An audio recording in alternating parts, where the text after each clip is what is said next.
GG dans le houblon, 3e.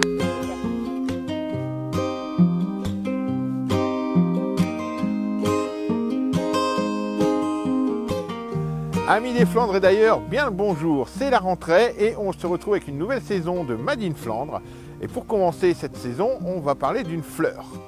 Pas n'importe quelle fleur, puisque souvenez-vous, il y a 2 ans, nous étions ici à Morbecque, nous étions venus filmer la plantation et la mise en œuvre d'une houblonnière. Et bien on retourne 2 ans après pour voir un peu comment a évolué cette houblonnière et puisque ça va être la première véritable récolte. Vous allez nous suivre, on va parler bien entendu de houblon, on va parler bière puisqu'il y aura un brasseur qui sera là avec nous et vous allez voir, vous allez tout connaître du houblon.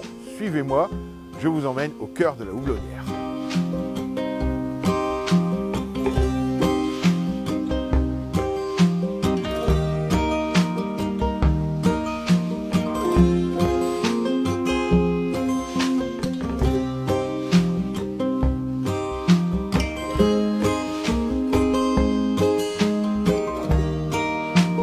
On se retrouve maintenant au cœur de la houblonnière en compagnie de Marc. Bonjour Marc. Bonjour. Qui est un des associés de cette houblonnière. Et on se retrouve avec Pierre. Pierre qui est le brasseur de la brasserie au pif de Steenvoorde. C'est un peu logique qui dit houblon, dit brasseur. Bonjour Pierre. Bonjour. Et on va discuter un peu après avec Pierre justement du rôle du houblon. Est-ce que qu'attend un brasseur justement d'une houblonnière? Alors Marc, on va assister à la première récolte, vraie récolte cette année. Est-ce que tu penses que ce sera un bon cru? Alors, première vraie récolte, oui, on peut le dire, parce que la première année, c'était l'an dernier, la première année d'installation de la houblonnière, et en première année, on a des rendements qui sont pas terribles, et puis c'est difficile de se faire une idée des houblons, puisque ils sont encore en croissance. Le houblon, pour qu'il arrive à maturité, c'est 3 ans. Là, on est sur la 2e année. Est-ce qu'on va avoir un bon cru? C'est compliqué de le dire. Maintenant, là, on passe dans la houblonnière, on prend les cônes dans les mains, on les sent, on a plutôt un produit de bonne qualité. En termes de rendement, ça va être moyen, plutôt satisfait oui, de la qualité du houblon qui va sortir. Après, encore faut-il réussir à bien le sécher. Je dirais que c'est plutôt pas mal pour une 2e année, ça monte en puissance. Alors vous avez pour l'instant 25 variétés de houblon différentes. Est-ce que tu penses que déjà dans ces 25, il y en a une dizaine qui vont rester et surtout, quelle est celle que les brasseurs comme Pierre vont te réclamer le plus? Si on arrive à la faire pousser correctement, le centennial à mon avis va être très demandé, le chinook aussi. Maintenant c'est pas forcément celle où on a le plus de succès. Après il y a toujours des valeurs sûres, entre guillemets, hein. Les Golding, le Saz, les choses comme ça. Dans la bière, il y a des modes hein, sur les houblons. Voilà. On a des houblons qui vont plutôt être avec des goûts de fruits, d'autres qui vont être plus épicés, plus boisés. Pour le moment on est sur des houblons fruités. C'est plutôt la mode. Maintenant, il n'est pas impossible qu'on revienne à des houblons plus épicés, plus à l'ancienne.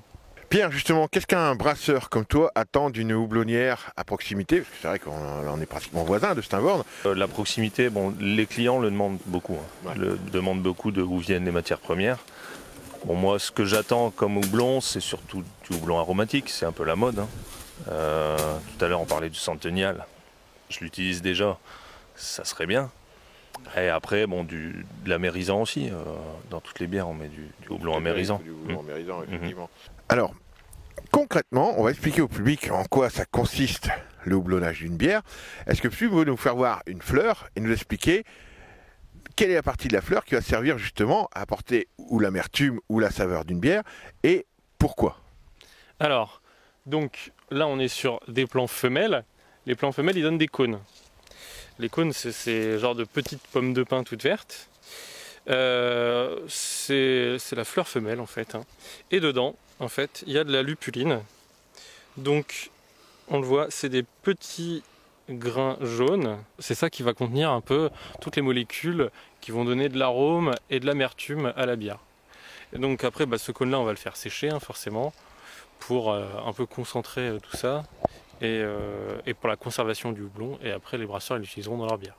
Voilà, faut pas oublier qu'à la base, le houblon, au Moyen-Âge, a été choisi car c'était un conservateur, un antiseptique. Voilà, donc c'est une abbesse à l'époque qui s'appelle Hildegarde de Bingen qui avait trouvé effectivement que le houblon apportait ses vertus et on est rentré dans l'ère de la bière et non plus de la cervoise. On s'aperçoit depuis quelque temps que le paysage agricole flamand est en pleine mutation. On retrouve énormément de lin, on retrouve de l'orge et on voit de plus en plus effectivement de houblonnières qui se réadaptent, qui se remettent en route. Est-ce que c'est plutôt bon signe? Oui, déjà parce que le houblon vient principalement d'Amérique et le fait d'en retrouver chez nous, ça prouve effectivement non seulement que la bière est en train de s'installer fortement et que des demandes se font auprès de brasseurs. Est-ce que c'est important pour vous effectivement de retrouver du houblon à proximité? Oui, c'est très important, mais bon, pour l'instant, je trouve qu'il y a plus de brasseries qui se créent que de houblonnières. Alors Pierre, tu vas nous expliquer un peu à quel moment et pourquoi on met le houblon dans la bière. Donc pourquoi on le met, parfois on entend le houblon, on le met en ébullition et après on le met en dry hopping ou en whirlpool. Tu vas nous expliquer un peu pourquoi et comment. Donc à quel moment on met les houblons? Alors le houblon, on peut l'incorporer dans la recette à plusieurs moments.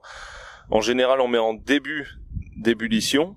C'est surtout pour amener l'amertume à la bière. Après, on peut le mettre en fin d'ébullition. Là, c'est pour donner l'aromatique à la bière. On peut le mettre au whirlpool, donc à la fin de l'ébullition, quand on a coupé le chauffage. Là, au whirlpool, on va vraiment avoir que de l'aromatique, pas d'amertume du tout. Ou après, en houblonnage accru, donc dry hopping. Là, le houblonnage accru, donc c'est la bière à froid, elle a déjà fermenté. Et on rajoute le houblon, en général des bonnes doses, pour vraiment avoir que de l'aromatique, que le fruité du houblon. Voilà, ça explique un peu. C'est vrai que quelquefois on achète des bières, on trouve maintenant sur les bières on est marqué dry hopping, effectivement whirlpool. Alors on n'est pas tous habitués à ces langages-là. Voilà, maintenant vous savez effectivement ce que ça veut dire et à quel moment on se sert du houblon. Vous voyez, c'est un peu une alchimie effectivement, le travail d'un brasseur pour réussir à amener la bière où il le choisit.